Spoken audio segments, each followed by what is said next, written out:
ഇന്ന് മാങ്ങ ഉപ്പിലിടാൻ പോവുകയാണേ. അപ്പോൾ വീട്ടിൽ നിന്ന് മാവിൽ നിന്ന് കുറച്ച് മാങ്ങ അടർത്തിയിട്ടുണ്ട്. അപ്പോൾ നിങ്ങൾ വിചാരിക്കും 2 മാങ്ങയാണ് ഉപ്പിലിടാൻ പോകുന്നത്. 2 മാങ്ങയല്ല, കുറച്ചധികം മാങ്ങ എടുത്തിട്ടുണ്ട്. അപ്പോൾ ഇതിനായിട്ട് കാന്താരി മുളക് പറിക്കാൻ വേണ്ടി പോയിട്ടുണ്ടായിരുന്നു. അപ്പോൾ വെയിലായതുകൊണ്ട് ഒരിടം കാന്താരി മുളകില്ല, ഇത്രയാണ് കിട്ടിയിട്ടുണ്ടായിരുന്നത്.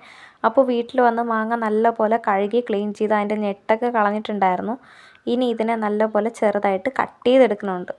അപ്പോൾ ഞാൻ കട്ടി കുറച്ച് ഇതേപോലെ കട്ട് ചെയ്തെടുത്തിട്ടുണ്ട്. ഇനി ഒരു കുപ്പിയിൽ മാങ്ങ ഫുള്ളായിട്ട് ഇട്ട് കൊടുത്തതിന് ശേഷം കല്ലുപ്പാണ് ഇട്ട് കൊടുക്കുന്നത്. ഞാൻ അതിൽ കുറച്ചധികം കല്ലുപ്പ് ഇട്ട് കൊടുത്തിട്ടുണ്ട്.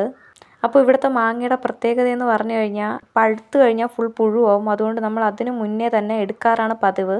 അപ്പോൾ എടുത്ത് നമ്മൾ വീട്ടിനടുത്തുള്ള എല്ലാവർക്കും കൊടുക്കാറുണ്ട്. അപ്പോൾ ഇതിലായിട്ട് ഞാൻ പച്ചമുളകാണ് ആഡ് ചെയ്തിട്ടുണ്ടായിരുന്നത്. കാരണം കാന്താരി മുളക് കിട്ടിയിട്ടുണ്ടായിരുന്നില്ല. അപ്പോൾ ഇതിലോട്ട് തിളപ്പിച്ചാറിയ തണുത്ത വെള്ളമാണ് ആഡ് ചെയ്തിട്ടുണ്ടായിരുന്നത്. അപ്പോൾ നിങ്ങൾ വീട്ടിൽ ഇങ്ങനെ മാങ്ങ ഉപ്പിലിടാറുണ്ടോ ഇല്ലയെന്ന് കമൻറ്റ് ചെയ്യുക. അപ്പോൾ നിങ്ങളുടെ വീട്ടിലെ മാങ്ങ ഇങ്ങനെയാണോ ഇല്ലയെന്നും കൂടെ കമൻറ്റ് ചെയ്യുക. അപ്പോൾ വീഡിയോസൊക്കെ ഇഷ്ടപ്പെടുവാണെങ്കിൽ സബ്സ്ക്രൈബ് ചെയ്ത് സപ്പോർട്ട് ചെയ്യാൻ മറക്കല്ലേ. ബൈ.